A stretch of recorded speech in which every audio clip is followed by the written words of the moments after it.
Hola a todos, soy Ver de la habitación de Mima y hoy haremos un podcast en el que hablaremos sobre cómo la sensibilización central y su relación con las neurodivergencias y cómo afecta a las personas que viven concretamente con dolor crónico, fatiga crónica y fibromialgia.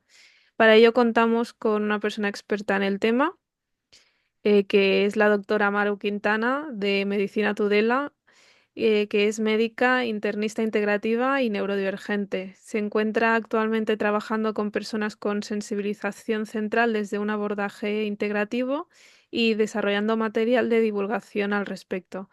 Trabaja de forma tanto presencial en Tudela de Navarra y online, para todo el mundo. ¿Qué tal, Maru?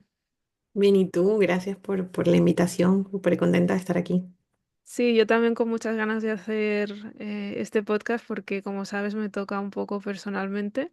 Mm, Y me interesa mucho conocer más y sé que tú eres una gran experta para hablar sobre el tema.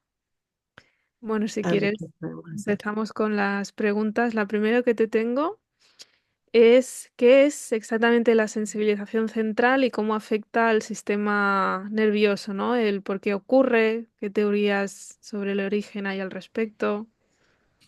Bueno, la sensibilización central, digamos que formalmente son un conjunto de síndromes, ¿no? Los síndromes son a su vez un conjunto de síntomas, que es lo que los pacientes cuentan que notan, y una serie de signos que son los hallazgos que podemos ver, ¿no? Objetivamente al examen físico o en las exploraciones, digamos, paraclínicas que se hacen al paciente, ¿no? Entonces, partiendo de esa base. Los síndromes de sensibilización central son una serie de condiciones que ya vamos a enumerar más adelante, ¿no? Pero que están compuestos por, bueno, la fibromialgia, el síndrome de fatiga crónica, la sensibilidad química múltiple, digamos que es como una especie de paraguas que abarca a una serie de condiciones, cada una con algunas características particulares y que tienen como mecanismo común lo que viene siendo la sensibilización central como fenómeno, ¿no? Entonces tenemos el síndrome de sensibilización central, que está compuesto por una serie de condiciones que a su vez se interrelacionan entre ellas porque comparten un mecanismo fisiopatológico, ¿no? Un mecanismo de funcionamiento de enfermedad común para todas, que es la sensibilización central. Entonces, ahora vamos a hablar un poco de ese mecanismo, ¿no? La sensibilización central es un proceso crónico de larga data que ocurre cuando el sistema nervioso periférico percibe de una forma exacerbada o incluso puede ser también disminuida respecto a lo que, entre comillas, sería la norma, ¿no? Y envía al sistema nervioso central unas señales un poco bizarras, ¿no? Abigarradas, distorsionadas, vamos a decir, que hacen que el sistema nervioso central las procese de una forma un poco errática y que entonces genere una respuesta que no se corresponde con la intensidad original de ese estímulo, ¿vale? O sea, hay muchas palabras complicadas allí, pero básicamente es un mecanismo de enfermedad en el cual nuestro cerebro percibe de una forma amplificada, ¿no? O de una forma atípica y anormal dentro de, muy entre comillas, como ya vamos a ver más adelante, porque en el mundo de las neurodivergencias es muy difícil definir esto, ¿no? Pero que en general termina generando una respuesta mucho mayor, funcionando tal cual como un amplificador de sonido, que ante un estímulo muy pequeñito, pues genera una respuesta muy, muy grande. Entonces eso en dos platos significa que un estímulo, por ejemplo, doloroso o un estímulo de calor o un estímulo de frío, todo lo que sea sensorial, ¿no? Un estímulo auditivo que entra por cualquiera de los sentidos del cuerpo, un estímulo gustativo, de textura, se percibe a nivel cerebral como una lesión muy, muy grande o una estimulación mucho menor de lo que debería ser y entonces se genera una respuesta que no se corresponde con ese estímulo. Terminamos teniendo personas que perciben dolores que a lo mejor realmente no parecieran estar allí, personas que notan sonidos mucho más amplificados de lo que realmente son, y luego todo lo que las vías cerebrales interconectan entre ellos, ¿no? Entonces tenemos personas que terminan asociando una experiencia dolorosa a un recuerdo, por ejemplo, ¿no? O personas que asocian un sonido a un dolor. porque claro, se generan de forma crónica unas conexiones neuronales que en una condición, entre comillas, normales no deberían estar allí. Si yo percibo a través de un sistema nervioso completamente regulado, entre comillas, normal, que no tiene ninguna afectación ni ninguna divergencia respecto a lo esperado, pues si yo toco una llama caliente, simplemente la respuesta tendría que ser retirar la mano. Y listo, ¿no? Como mucho podría generar eso un recuerdo, ¿no? A futuro, que es la forma en la que solemos aprender de, pues no vuelvo a acercar la mano allí porque esto quema y hasta allí tendría que llegar. Pues en un sistema nervioso que lo procesa de una manera diferente, puede esto convertirse en que solamente ver la llama me genere dolor, por ejemplo, o que esto se asocie a un recuerdo traumático sumamente experimentado como una, ¿no? Como una vivencia muy radical, cuando tal vez para el ojo externo puede no haber sido tan significativo o puede, por ejemplo, generar que si se asoció a nivel central una sensibilización en la que ese contacto con el fuego se asoció a un sonido en particular, pues entonces en un momento futuro solamente ese sonido me genere la respuesta corporal del dolor o de la sensación de estarme quemando, cuando realmente en este momento no tengo la mano sobre el fuego, ¿no? Vale. Sé que es difícil de explicar, pero, o de No, tal sí vez de que... digerir, pero mm. bueno, es una forma más o menos sucinta de explicar un fenómeno sumamente complejo que incluso hoy en día no se conoce, ¿no? A exactitud. No, y se te entiende perfectamente, ¿eh? Ha sido muy interesante lo que has contado. Y cuéntame, ¿hay condiciones que están relacionadas con esta sensibilización central como la fibromialgia y la fatiga crónica, ¿no? Cuéntame un Claro, poco entonces estos sí, ese fenómenos. paraguas del que hablamos, entonces incluye una serie de condiciones donde se ha distorsionado esa forma de percibir el estímulo y esa forma de reaccionar al estímulo y esto se manifiesta sobre todo en los distintos ejes o sistemas que controla el sistema nervioso, ¿no? El sistema nervioso, como sabemos, rige todas las funciones corporales. Entonces, hay distintos ejes de control neuro, por ejemplo, neuroendocrino, ¿no? La relación entre el sistema nervioso y las hormonas. Luego está el sistema neurointestinal, ¿no? La regulación intestinal llevada a cabo por mediadores cerebrales. Está la regulación neuroinmunológica, ¿no? Cómo nuestras defensas responden o no según cuál sea el estado de nuestro sistema nervioso, que siempre me gusta acotar que no es solamente cerebro, ¿eh? El sistema nervioso no es solo lo que procesamos a nivel consciente, no es solamente ¿no? la conducta, sino que también es todo lo que está en cuanto a funciones automáticas, ¿no? Involuntarias, el sistema nervioso autónomo, el vago, el parasimpático, el simpático, toda una serie de estructuras allí que se involucran, ¿no? Entonces, los síndromes de sensibilización central terminan siendo manifestaciones del desajuste de ese cerebro y ese sistema nervioso con todos los ejes que controla. Tendremos, por ejemplo, la fibromialgia, que es el gran estudiado, ¿no? Entre comillas, porque falta mucho por saber, pero es el del que más se conoce, que es como el ejemplo más neto, ¿no? Más concreto de la desregulación del dolor. Entonces, bueno, son dolores erráticos, atípicos, que los médicos no logran precisar de dónde vienen, que se estudian con radiografías y no se encuentra nada, que se hacen resonancias y no vemos dónde está la lesión y que el paciente tiene permanentemente dolores que van, de hecho ya hoy en día, antes se hablaba de 18 puntos dolorosos, ya hoy se sabe que el dolor va más bien por regiones, ¿no? Le duele durante una época una región, durante una época otra, esto va como migrando y se manifiesta mucho a nivel de dolor, aunque no es lo único, ¿no? También hay mucho estigma de fibromialgia, dolor, cuando la fibromialgia también involucra cansancio, el desgaste emocional brutal que produce vivir con dolor, ¿no? La incapacidad que esto pueda generar, bueno, tiene otros síntomas, pero luego hay diferentes síndromes que dependen de esos ejes que están tocados, ¿no? Por ejemplo, la sensibilidad química múltiple, que es esta condición en que las personas reportan todo el tiempo que están haciendo alergias o reacciones físicas en la piel, en las vías respiratorias, a productos que antes no les generaban ningún problema, ¿no? Estos también están muy estigmatizados porque son como los, entre comillas, los loquitos que ahora nada se les puede acercar y es porque efectivamente tienen una desregulación tal del sistema inmunológico que empiezan a hacer reacciones alérgicas a productos que usualmente no, ni son alergénicos para la población, ni habían sido, en su caso particular, nunca un problema anteriormente, ¿no? Luego está la fatiga crónica, que es otro de los muy conocidos, donde la manifestación principal es un cansancio extremo que no recupera.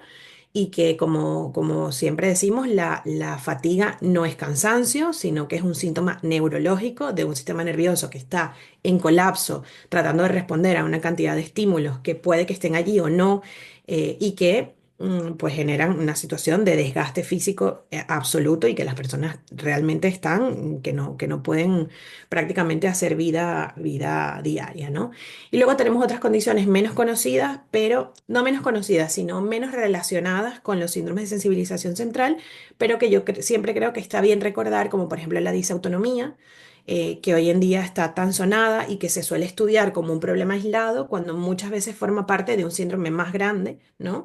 Y las personas con disautonomía, que es esta tendencia a no poder, no tener esa capacidad de compensar los cambios de presión arterial, ¿no? O de Mm. alteraciones de la frecuencia cardíaca, que producen muchos desmayos, síncopes vasovagales, una sensación permanente de presión arterial baja, ¿no? De cansancio. Muchas veces tiene que ver con una desregulación del sistema circulatorio, que también tiene que ver con que hay una sensibilización central y que todo comenzó por un desajuste del sistema nervioso, ¿no? Luego está, por ejemplo, otro gran apartado que es el trastorno disfórico premenstrual, ¿no? Estas personas que tienen en la fase premenstrual una grandísima afectación emocional, que tienen ideación suicida, que tienen prácticamente una mini depresión en los días antes de la regla, ¿no? Y que se les trata con de todo, los bombardean con anticonceptivos, les ponen antidepresivos en esa fase y no se ve que tal vez ¿no? digamos, la foto más grande de esa situación es que de base hay un problema del sistema nervioso que se ha sensibilizado y que ahora percibe los ciclos hormonales como una lesión contra la cual reacciona de una forma o sea, más exagerada, ¿no? O exacerbada. Luego tenemos, bueno, hay muchísimos. Está dentro de la disautonomía está el POTS, dentro de las alergias está muchas dermatitis, ¿no? Reacciones tópicas de la piel que hasta ahora son como urticarias idiopáticas y hoy en día se sabe que tienen que ver con una sensibilización central. Bueno, la verdad es que en este momento se me acaban de escapar los otros, pero Mm. quiero decirte que hay muchísimas, incluso la depresión y la ansiedad, que muchas veces se atribuían simplemente a un tema emocional, hoy en día se sabe que pueden ser producto del trauma complejo, que es otra causa de sensibilización, ¿no? Y que pues no podemos seguirlas tratando con benzodiazepinas, como si aquí el problema fuese parchear esa ansiedad cuando hay de fondo una distorsión de ese sistema nervioso bien importante. Si me voy acordando, te las digo luego porque me acabo de No quedar te un poco. preocupes. Es que supongo que, claro, es tan amplio el tema. Mm. Y vamos al kit de la cuestión, lo que nos interesa, ¿no? ¿Por qué las personas neurodivergentes parecen tener una mayor prevalencia de sensibilización central? O sea, ¿hay diferencias en cómo estas condiciones afectan a las personas neurodivergentes frente a las neurotípicas?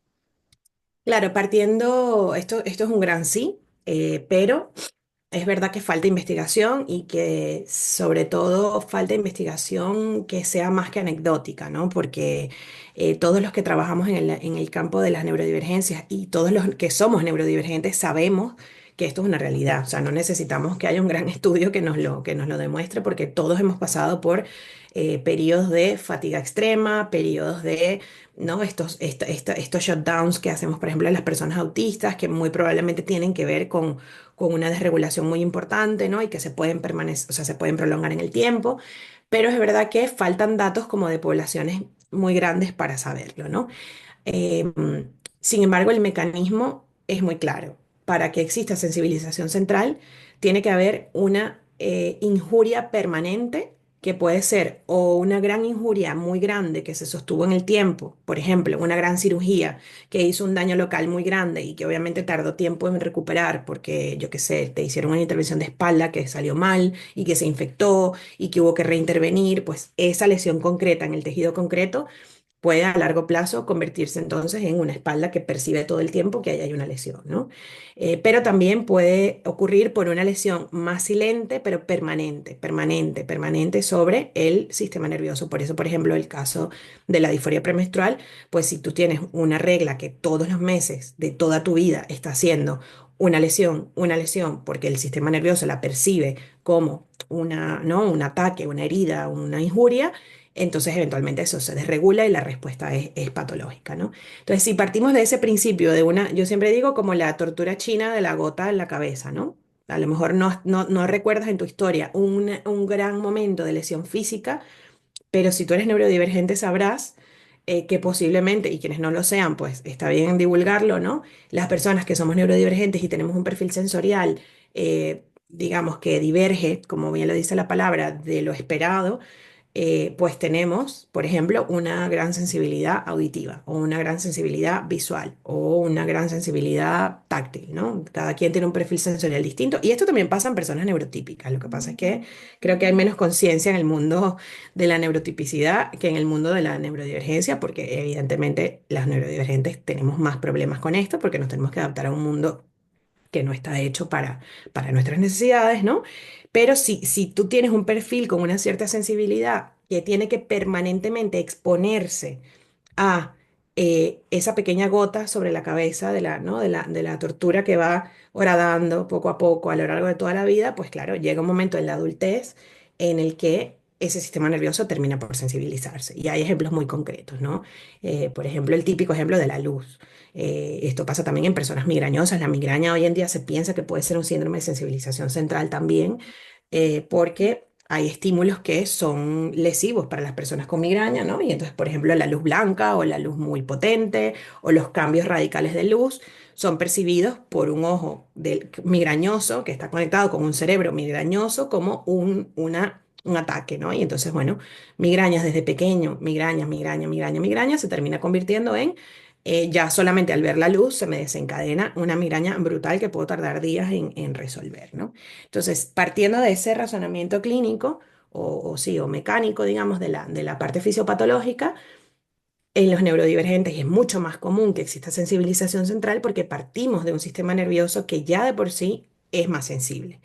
Entonces, si yo tengo un sistema más sensible, pues la permanente gota que cae, que es un estímulo que a lo mejor para el resto es imperceptible, pero para esa persona neurodivergente está siendo un gran problema de estímulo ¿no? De hecho, que puede llegar incluso a sobrepasarle en su día a día y tiene que permanentemente exponerse a esto, pues a lo largo plazo esto generará que su sistema nervioso reaccione de una forma exacerbada o, cosa que es muy interesante en los neurodivergentes, que pase lo contrario y que, por ejemplo, cada vez eleve más el nivel del umbral del dolor, ¿no? Esta típica situación de neurodivergentes que tenemos que reeducarles para que aprendan a que el dolor está allí, a que puedan reconectar con su cuerpo, porque la disociación ha sido tal que solamente notan que tienen dolor cuando están ya en situaciones muy, muy extremas. Esto además se une con un sistema médico que prácticamente ignora voluntariamente o no toda esa realidad y entonces terminamos con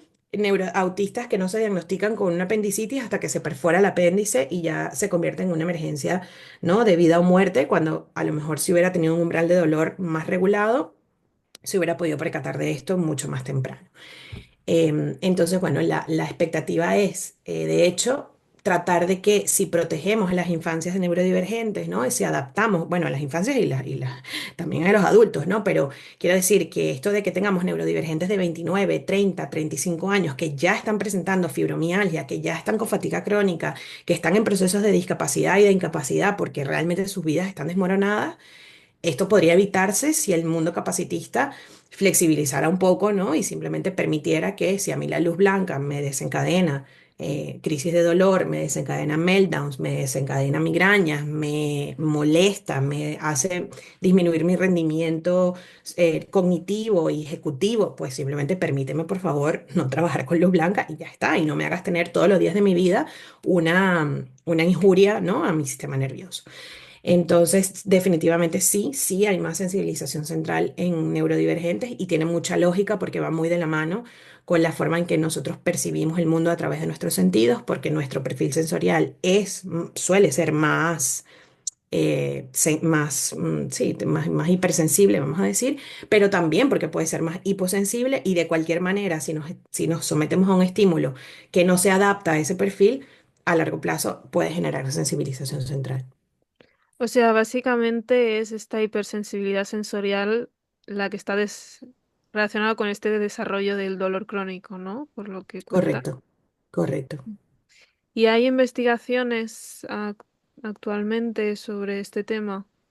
Bueno, decía lo de que faltan investigaciones como todo en las neurodivergencias, ¿no? En medicina hablamos mucho de la medicina basada en la evidencia. La medicina basada en la evidencia tiene que tener un poder estadístico muy grande para poder decir que algo está directamente relacionado, ¿no? Y la verdad es que no hay estudios suficientemente potentes para decirlo con toda certeza, pero sí que hay grupos que están en esto, ¿no? En Reino Unido está el grupo de Sarah Grant, que luego podemos dejarles la referencia si quieren, que es uno de los grupos más potentes que está tratando de unir, ¿no?, lo que llamamos metaanálisis, que son estudios de series de casos, a lo mejor de 20 casos, 30 casos, pero al unirlos, ¿no?, y hacer análisis mayores, pues al final la población termina siendo mucho más grande y los datos estadísticos tienen mucha más potencia.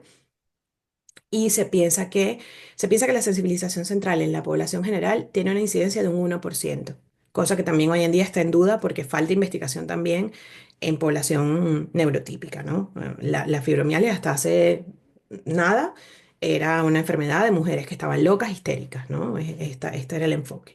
Y todavía hoy en día una gran cantidad, la sensibilización central como síndrome, de hecho, no es reconocida todavía como un diagnóstico en sí, sino solamente algunas de los síndromes que la componen, ¿no? Por ejemplo, España tiene su propio reconocimiento de la sensibilidad química múltiple, pero el CIE, que es la clasificación internacional de las enfermedades, no la reconoce todavía como un síndrome. O sea que tenemos un camino por recorrer bien grande ya en el mundo neurotípico, en el neurodivergente mucho más, ¿no?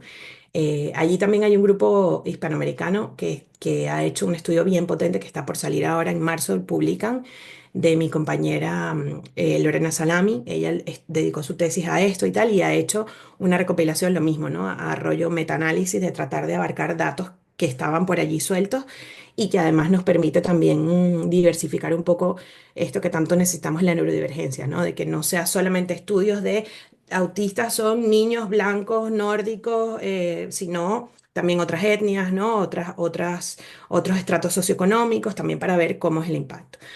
Sin embargo, yo creo que para todo neurodivergente, como decía al principio, esto será, bueno, no sé cómo ha sido tu experiencia, si la quieres compartir un poco con nosotros, pero creo que es una realidad que vemos en nuestro día a día, tanto yo en la consulta como seguramente tú ¿no?, en psicoterapia bueno, en todo nuestro entorno, todo el tiempo estamos viendo personas que están con síntomas de fatiga crónica, con síntomas de alergias inexplicables, con desregulaciones menstruales que no tienen ninguna base, entre comillas, científica, porque no se encuentra una alteración en la analítica y sin embargo están allí. Entonces, Ujú. creo que no, uno no tiene mucha duda de que esto es un problema en nuestra comunidad. Bueno, en mi caso personal, ya que me lo has preguntado, pues yo directamente vivo con una fatiga que nunca se recupera. También va asociada, yo pues tengo diagnosticado migraña crónica, cefaleas tensionales, también tengo dolores articulares y bueno, vivo con... Es que en verdad no sé si decir si vivo con dolor, porque es que ya me he acostumbrado a vivir así, pero sí que lo que nunca recupero es la fatiga. Entonces ahora estoy en un proceso de, bueno, después de años, porque claro, yo fui vegana y me lo asociaban de que yo era vegana y que tenía una dieta pues que me producía eso. Y yo decía, pero es que si yo llevo así antes de ser vegana y ahora que como un poco de todo, sí que es verdad que no como mucha, intento no comer mucha carne, pero como de todo. Sí que sigo teniendo estos síntomas y cada vez son más acentuados, porque como es un dolor que se ha ignorado hasta ahora, pues claro, es más elevado. Y entonces estoy en este proceso de identificación o como quieras llamarlo para ver si tengo fatiga crónica o fibromialgia. Pero estoy... También me da miedo un poco que lo que me dijo un médico es que si tengo un diagnóstico de fatiga crónica es fácil que después los médicos me digan que todo está relacionado con eso. Y también supongo que es un estigma que incluso en la salud, en el sistema de salud hay, ¿no? Pero igualmente para mí es tan importante saber lo que me pasa porque yo esto no lo veo normal, ¿no? Claro, claro. Bueno, después de esta explicación, pues nos vamos un poco al tema de qué patrones o experiencias más comunes ves en personas neurodivergentes que viven dolor crónico, fatiga crónica. etcétera. Bueno, creo que ese relato que has hecho es el más, ¿no? Ese es el típico relato. Pasa un poco, yo creo que la sensibilización central es la depresión de nuestra época, ¿no? Así como a nuestras madres o bueno, incluso nuestra misma generación, aunque creo que tú y yo somos de generaciones un poco distintas, pero bueno, así como la depresión hasta ahora era la boletica que funcionaba para encasillar a todo el que tenía un síntoma raro y no, bueno, eso es la depresión y estás perdiendo peso, pues eso es la depresión y tienes alteraciones intestinales, pues eso es la depresión, pues ahora será la fibromialgia o será la fatiga crónica, ¿no? Yo sí creo, bueno, primero decirte que validarte un montón, porque esto creo que a lo mejor lo dejaremos para otro capítulo, pero es verdad que el diagnóstico de una sensibilización central, hoy en día la ciencia no tiene un recurso completamente inmediato ni preciso para hacerlo, con lo cual se convierte en un proceso de diagnóstico lo que llamamos en medicina de exclusión, ¿no? Que es básicamente estudiar todo lo demás y si no consigues nada, pues entonces será. Es verdad que cada vez hay más unidades especializadas en esto. Por ejemplo, el Hospital Clínic de Barcelona tiene una unidad muy potente de sensibilización central que lleva adelante, yo diría que la mayoría de las investigaciones serias que hay en España al respecto y que la verdad es que está dando mucho ejemplo, ¿no? A otras comunidades autónomas de que realmente tenemos que ir más allá de solamente descartar que no esté pasando nada y al final tenerlo como el cajón desastre donde entra todo lo que no tiene nombre, ¿no? Mm. Entonces, bueno, validarte mucho porque debe ser un proceso bastante rudo y aunque efectivamente haya un estigma y efectivamente si tienes uno de estos diagnósticos, luego tendrás que ir seguramente un poco en hipervigilancia para que los médicos no te invaliden y todo lo atribuyan a, yo sí creo que tener nombre y apellido de lo que uno le pasa es sumamente importante. Soy una defensora de los diagnósticos con nombre y apellido. Creo que es un crimen tener a la gente por ahí dando vueltas sin saber qué es lo que le pasa y sin poder entender, sobre todo en la población neurodivergente, para quien entender suele ser algo tan sanador y tan importante y porque además, ojo, tiene una correlación neurológica, ¿no? Recuerda que el dolor una vez que se ha instalado, tal exactamente como tú has contado, ¿no? Has pasado con dolor toda tu vida o has pasado con cansancio toda tu vida, entre más tardes en atajar lo que está ocurriendo, más lesión neurológica va a haber, ¿no? Sobre ese sistema nervioso que está ya tocado, evidentemente. Pero es que también las conexiones neurológicas internas que ese dolor va a producir cada vez van a ser mayores, ¿no? El sistema nervioso funciona como una vía de coches. Entonces, si tú tienes un dolor que te conecta con una experiencia y eso ocurre una vez, pues esa vía de comunicación será una carreterita de tierra muy, muy precaria. Pero si ocurre una segunda vez, pues entonces ya dejará de ser de tierra y empezará a Será ser más tierra fuerte, ¿no? aplastada, ¿no? Y luego estará asfaltada y al final termina siendo una autopista de 4 carriles de ida y 4 de vuelta, con luces y con peajes y con gasolineras y ya solamente la idea te generará el dolor.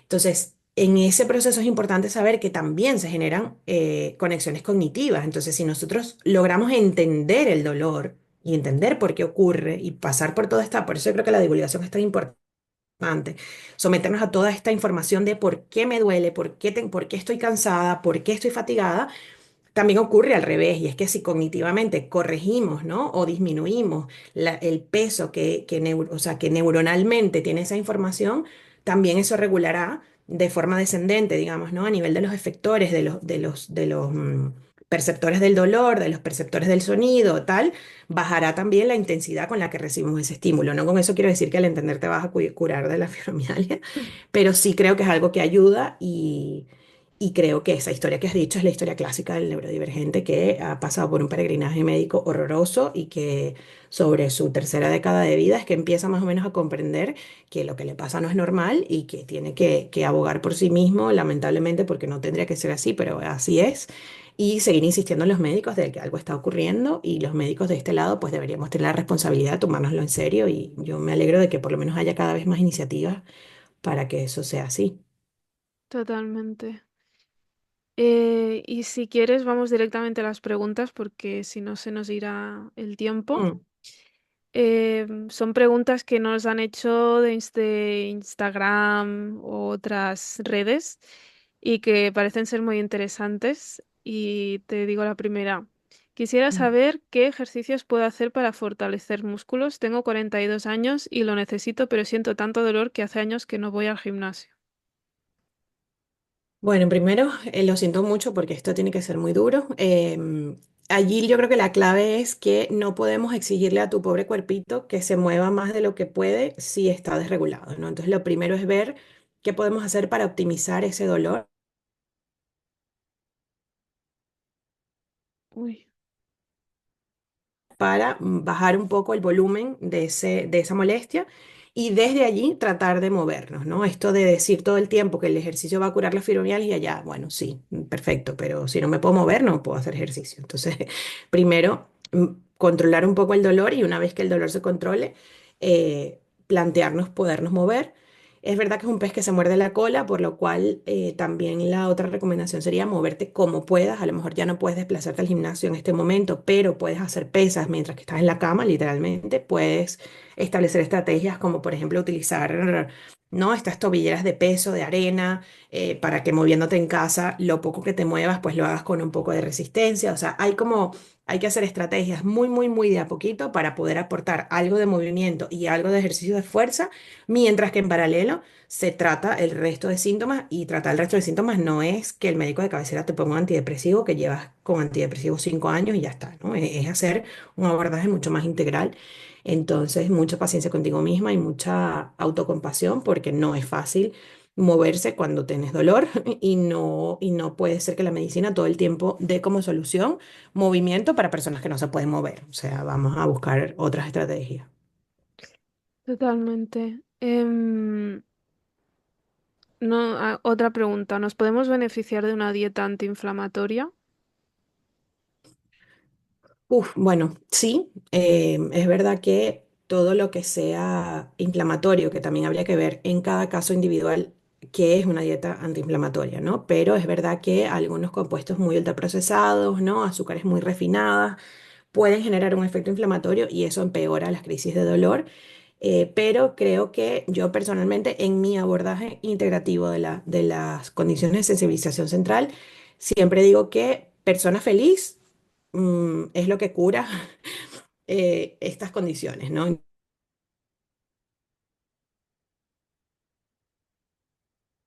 Y que ya no te vas a poder dar, eso va a empeorar el dolor mucho más que una dieta A, B o C. No sé si me explico. Entonces yo no soy partidaria Se te ha de... cortado un poquito. Sí. ¿Qué es lo que más puede beneficiar? Perdona, que se te ha Sí. cortado nada, un segundo. No, que decía que lo que más puede beneficiar es que tengas bienestar en tu vida, ¿no? Es decir, Vale. si una dieta, una dieta antiinflamatoria va a suponer una restricción de un pequeño placer que en tu día a día, ¿no? Yo qué sé, un helado, una Coca-Cola, hasta a lo mejor un trago de alcohol, yo qué sé, ¿sabes? Que sí, que son cosas inflamatorias, sí, pero allí habría que sopesar exactamente qué es lo que te inflama, por qué te inflama y ver qué preferimos, ¿no? Si dejar que la persona tenga un pequeño momento de serotonina, felicidad, dopamina, etcétera, que va a compensar mucho más el dolor que lo que pueda hacer una dieta restrictiva, o si realmente lo que está comiendo en algún sentido le supone una lesión concreta al intestino que está empeorando la situación de dolor, ¿no? Entonces yo diría que allí individualizar el caso y ver el qué. Y en líneas generales, no me gusta la palabra dieta, y en líneas generales, pues sí es verdad que comer lo menos inflamatorio posible ciertamente espacia los brotes de dolor y de fatiga, etcétera. O sea, el resumen sería intentar comer lo mejor posible, pero dándonos un poco el placer que necesitamos también para Sí, tener sí, es decir, la restricción bienestar. y más si ha habido historia de TCA, etcétera, la restricción alimentaria yo creo que no es buena para nadie, no es buena para ningún sistema nervioso, entonces tal vez sí educarnos un poco en qué productos que a lo mejor no nos estemos dando cuenta nos están desencadenando crisis de dolor y ver si queremos evitarlos o no, pero desde una visión, ¿no? Sumamente flexible que no pase por restringir nada, porque restringir nunca es bueno. Vale. Te he de decir que queda poquito tiempo, pero bueno, a ver si contestamos a las preguntas. Una que me parece muy interesante es cuándo es un shutdown y cuándo es un brote de fibromialgia.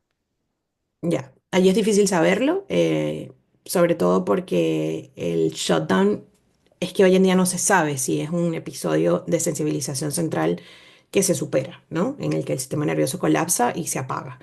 Entonces yo diría que allí la clave es sobre todo el dolor. Los brotes de fibromialgia tienen mucho más componente de dolor que de agotamiento o de apagarse, digamos, ¿no? pero habría que ver de nuevo cómo es el caso individual, porque hay personas que en shutdown tienen dolores articulares y tienen más migraña y tienen más episodios de dolor. Es difícil saberlo, la verdad es que es muy difícil saberlo, es una muy buena pregunta. Perfecto. Y ahora un tema de medicación. Em, bueno, preguntan por qué mandan tomar antidepresivos. Siempre siento que piensan que es algo mental. ¿Alguna vez puedo dejar de tomar la medicación? Tema medicación. Yo creo que la medicación a lo mejor la tendremos que abordar en un episodio aparte porque es bastante compleja, pero sí hay mucho sesgo, sí hay mucho médico que manda antidepresivos porque piensa que lo que te pasa es que estás deprimida y estás somatizando cuando nada más lejano de la realidad. Pero también es cierto que los antidepresivos, como modulan los neurotransmisores y trabajan con la serotonina y algunos con la noradrenalina, pueden ser útiles para, digamos, sanar, ¿no? Y hacerle un mimito a ese sistema nervioso que está como tan desregulado. Entonces yo creo que los antidepresivos pueden ser una gran herramienta siempre y cuando se instauren por los motivos correctos, no porque la persona está deprimida, porque tú puedes tener fibromialgia sin estar deprimida o puedes estar deprimido por la fibromialgia, no al revés, ¿no? Y Claro. dejar la medicación, la verdad es que es difícil, pero por la lógica fisiopatológica, si el sistema nervioso se sensibilizó, también se puede desensibilizar, ¿no? Entonces, es verdad que sí hay casos en los que hemos podido retirar toda la medicación, pero es verdad que es una promesa complicada y que requiere un abordaje bien integral, ¿no? No es tan sencillo como solo quitarla, ¿no?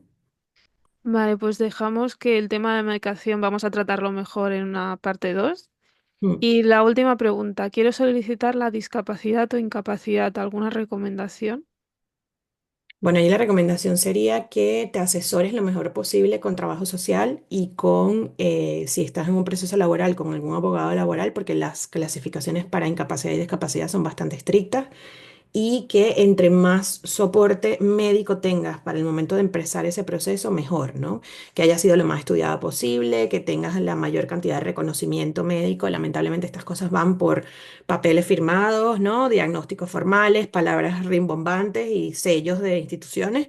Entonces, la recomendación sería que al momento de iniciarlo trates de estar lo más, entre comillas, blindada posible desde el punto de vista de documentos formales para que el margen de respuesta negativa sea lo menor posible.